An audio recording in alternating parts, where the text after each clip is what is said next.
Hello and welcome to Let's Play MYST, Part 8. This is Part 8. Today is March 9th, and I'm commentating this playthrough today because I wasn't feeling great yesterday. So I was able to record gameplay footage yesterday, but I wasn't feeling great. In the next couple of episodes, we're going to be finishing up the game. So in this episode, I've just been there's one page left in Stoneship and there's one page left in Channelwood, so I'm just gonna kind of walk around until I find those last couple of pages, and then we're gonna get some long rambly length. I tried to say lengthy and rambly at the same time, and it came out as ranked. That's pretty good. So yeah, I hope you like water noises because okay, and the sounds of me having smacks. Because like I said, I recorded this directly from my Mac speakers, and so that's how I've been able to do live commentary for the last couple of MYST videos. I'm kind of torn on live commentary. Sometimes I like doing it, and sometimes I don't. Sometimes it feels fake. Like when I go back and do post-commentary, and maybe I left in this shot of the boat for a little too long, but that's fine. I like the boat. I have discovered... I like nature in general, but I've discovered just how much I like water. I love ships, I love waves, I love ocean, and I love oceans. I love the ocean, get your grammar right, and I love fish and marine life. And I think I just typed in underwater on Steam and or aqua or aquarium on Steam and saw how many games came up, so I just probably wish listed maybe 25 crappy games, but we'll have to try them out at some point without breaking the bank, of course. But Steam still has lots of great free games and lots of great sales. Sometimes there are great titles that I never get because they only go on a 20% sale or a 50% sale when I'm waiting for a 70 or 80% sale. But that's okay, because there's plenty of games on Steam that are $6 or less, and of course they could be crap, and I don't know why I'm talking about this. Here we are back in H's room. H's room is so pretty. It looks like it should be in a museum. In fact, it looks like it is part of a museum. It's welcome to the colony of blah blah blah. This is how the wealthy lived. This is a 18th or a 19th century cupboard. It's a cupboard from the suburb. No, that's why I like saying cupboard. But cupboard is hard to say, so people usually say cupboard. Cupboard. And cubby is short for cupboard.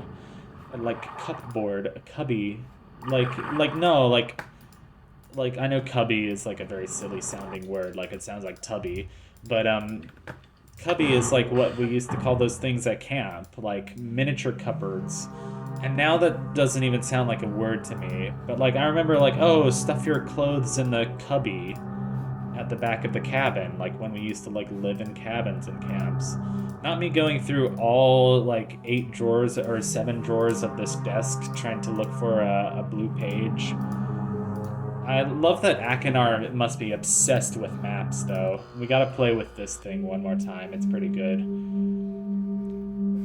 I've been watching some long plays. I watched a long play of a game called Fable, which had a very pretty art style, and it was a pretty generic, medieval quest type point-and-click game. Where you had to go and defeat various medieval monsters to save the land. It didn't have a very satisfying ending, though. I could talk about how stupid the endings were, but it at least did have a lot of funny voice acting and kind of dry humor. I don't know. I probably just wanted to watch the game because it starts off in some snowy mountains, and I was oh, that's pretty. I love snowy mountains. It's just kind of a thing. If a game has a snow level, I'm 50% more likely to like it. I've been watching Crusader of Senti for the Genesis, which is actually making me really want to play it, because it's kind of a Zelda-like game, but you go around and you find different animals, and the animals have special abilities that they give you. The music is also really good. There's like a lot of cool like a couple of cool dungeons. Like it's not as long as a Zelda game, but like it looks just as cool and just as fun to explore. Kind of sad that it's not on Steam because Steam has all those Sega Genesis games. So here's what Akinar has to say. Hello, I'm Akinar. Yes, we know who you are. I'm glad to see that you've returned to help me escape from my wrongful imprisonment. He's definitely insane because he forgot that you're somebody he's met before. Seriously did this to me, seriously. But I like that detail about his character. Do not listen to him. I warn you. He's a liar. Oh, your brother is a liar, huh? Not you. Not release him. He killed my father. Goodness, your face is distorting. Some more TV static. When my brother Sirius began to lust for riches, he stole from me and just missed. He wanted riches for himself. My father slipped away in his watchfulness. My sick brother secretly pronounced himself king. King of the Ages of Mist, he said. Oh, King of the Ages of Mist. He Interesting. began to look upon me in disgust. Slowly, brother. That was a cool grainy effect. And then Sirius began to destroy the Ages of Mist. Oh no. He burned their forest. He tore down their structures. He flooded their lands. He murdered their inhabitants. Well, there's no inhabitants left. Of the Ages. Of course, I had a woman father. I finally found him. There was Sirius also. Talking cleverly. The lying tongue Oh, of your Sirius. face is getting pretty warped there. He convinced father that it was I who destroyed the Ages. He convinced father that it was I who was greedy for wealth and plunder.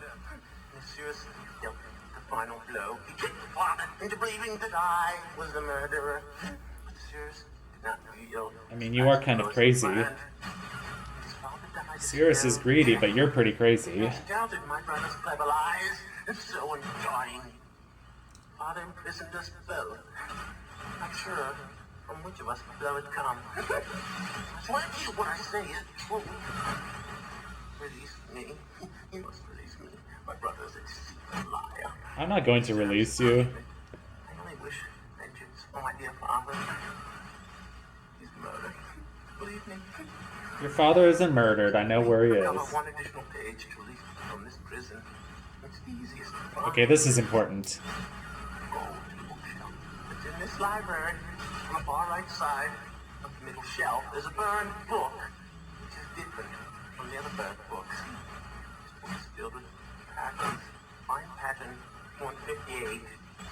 Mimic its design on the panel in the fireplace. Doing this will bring you to the last blue page. Remember, take the red page. Only the blue page.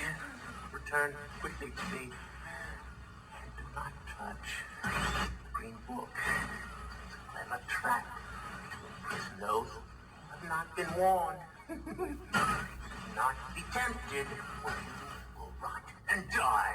Do not be tempted, or you will rot and die. I tell you, if you follow my instructions, it will be well worth your while. I promise. I love the way he's rubbing his face. That's some great acting on the part of Rand Miller.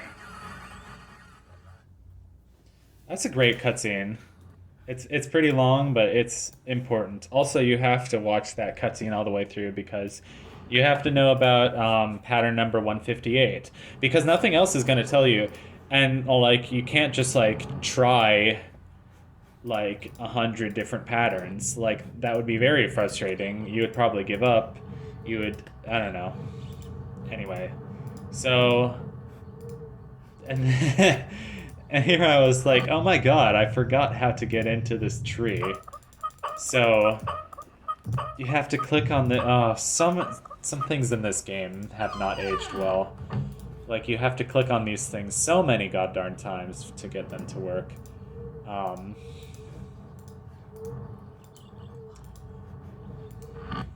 So you have to get. So it's not moving yet. You need it to go down.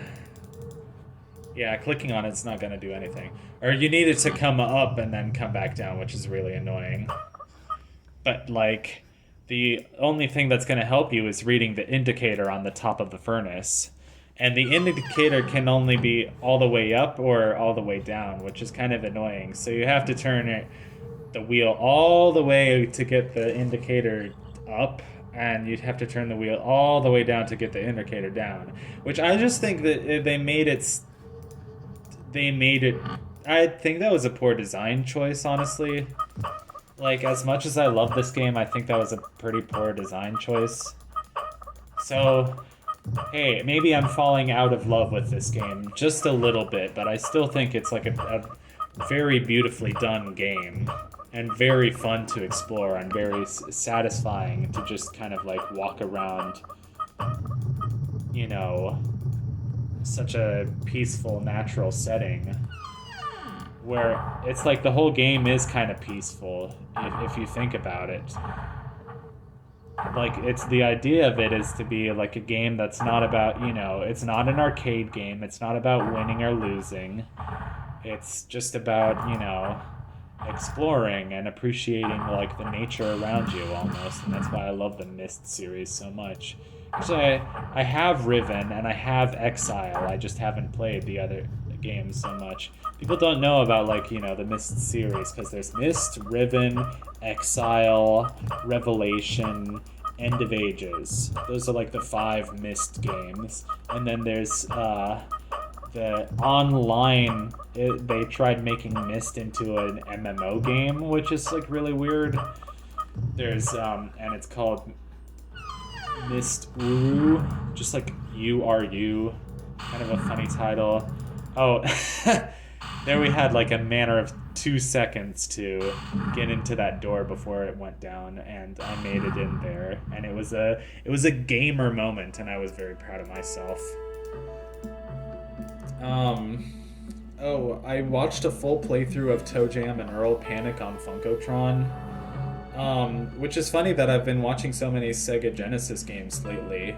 I kind of tend to ignore the Sega Genesis because I'm like, oh, I don't like the way the music sounds, or like, oh, the graphics aren't as good as they are on the SNES. But like, I've come around. I've come to really like the Sega Genesis graphics and the music. Like, not all music on the Sega Genesis sounds like a vacuum cleaner or a pinball machine, I mean, because, like, when people think Sega, they think of Sonic. And, like, sorry to diss on the music of Sonic, but, like, it all kind of starts sounding like a pinball machine after a while. Channelwood can be kind of annoying. Just a lot of clicking around, kind of feeling aimless. But I really like ToeJam and Earl Panic on Funkotron. It's funny because, like, I knew of the ToeJam and Earl series for a long time because it's pretty famous, and like it was like on the Wii Virtual Console and stuff like that. But I didn't know that like the first ToeJam and Earl game wasn't a platformer at all. It was this kind of like procedurally generated sort of game where you walked around and you found all the pieces of the rocket ship while avoiding Earthlings who chased after you. Whereas ToeJam and Earl Panic on Funkotron is a bit more of a traditional platformer. But like, it's cool because in order to get all the secrets of the game, you have to like talk to all the different characters that show up in the levels. And there are all these fun different characters. There's, Smoot, Otis, Lester, Flarney, Lawanda,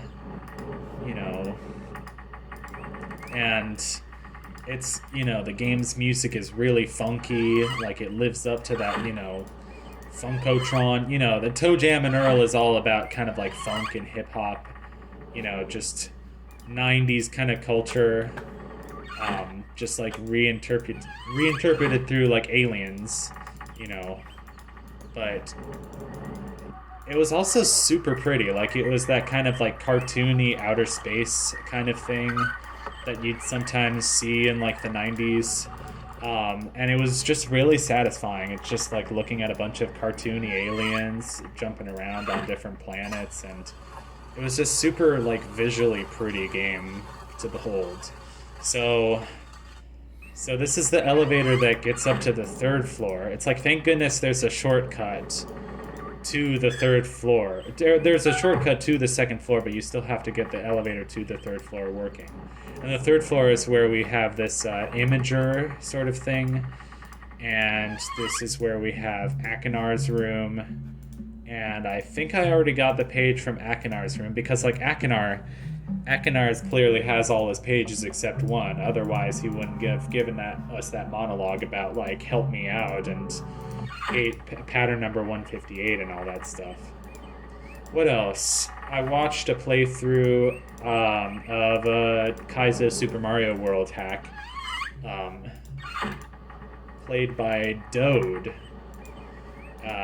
called Baby Kaizo World, and it's funny now on Instagram I've started following more like Grand Pooh Bear and Ryu and other people like Hannah Bart TV, and that's important. That's one half of the page that tells you how to get the vault, and you need to get the vault in order to get the true ending. I forget where the other half of that page is. It's in one of the other ages. I want to say like Selenitic or something. But unfortunately I couldn't really remember what it all said, so I did have to look at a walkthrough, but I will explain that when we get to it. It's at a sink. That's a very weird looking sink. I've been playing Pajama Sam 4. It's funny because Pajama Sam 4 came out like when I was a kid. Like the other 3 came out before I was born, but 4 is actually like a quote-unquote modern Pajama Sam game. It's really lovely because I just realized they had it on Steam. My friend must have given it to me for like my 8th birthday party, and like I tried popping it in the CD-ROM player and it never worked, back in the day. So it like crashed my dad's computer or whatever, so finally being able to play it on Steam is cool. It's quite a big game, lots to explore. I mean, I'm always kind of surprised by the Pajama Sam games because I'm like, oh, they're kids games. And then like you click around and they have pretty big worlds, each of them. I feel like Pajama Sam 4 is the biggest world yet. I mean, maybe not. I mean, Pajama Sam 1 is pretty big. Pajama Sam 2 is big. It just doesn't feel big because it all takes place within like one factory. So it feels like just different compartments of one factory. I think you can hear me sighing there because like I'm getting frustrated. I don't know. I like Pajama Sam 4 a lot so far. I was frustrated at first because like the original actress who played Pajama Sam was changed. It was like a different voice actress, and I was like, oh, that's a shame. It can't be a good Pajama Sam game without the same voice actress. But I've gotten used to it so far. But like a lot of the other characters in the game have really great voice acting. Like there's a pawn, like a chess piece with a Scottish accent, and I'm like, that's so cool. I've never heard like a Pajama Sam character with a Scottish accent. I don't know. Also, like some of the other voices, like there's a Russian nutcracker, and then like the guy who does the voice of the mall cop is pretty good. I've been playing Pizza Tower. Pizza Tower has kind of been blowing up the internet, but it's a very good game. I hope people will not remember it as like just a meme or anything, because that is a really, really good game. It is pretty hard, but like not too hard, It strikes a good balance. So like if you're insane and you want to get like a P rank on all levels, you can do that. But if you're like me and you just want to get like a basic like A or B rank on all levels, that's fine. It's still a very satisfying game, although it'll like make fun of you in the ending because you didn't go for like an S rank or a P rank. Because there's like A, B, like D, C, B, A, and then S is the highest, kind of like in Sonic games. But then there's a P rank if you're insane.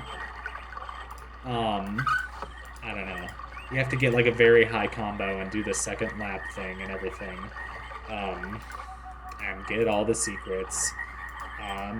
I do like old school platformers, um, especially when they're not super punishing. They're like fun, they're fast paced, they're unique, and they're not super punishing.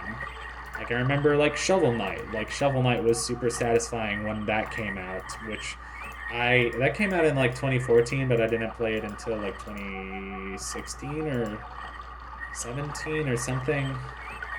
I think I played it in 2016 because I played it in like junior year of high school. And I played it on my Wii U. Yeah, remember the Wii U? Anyway.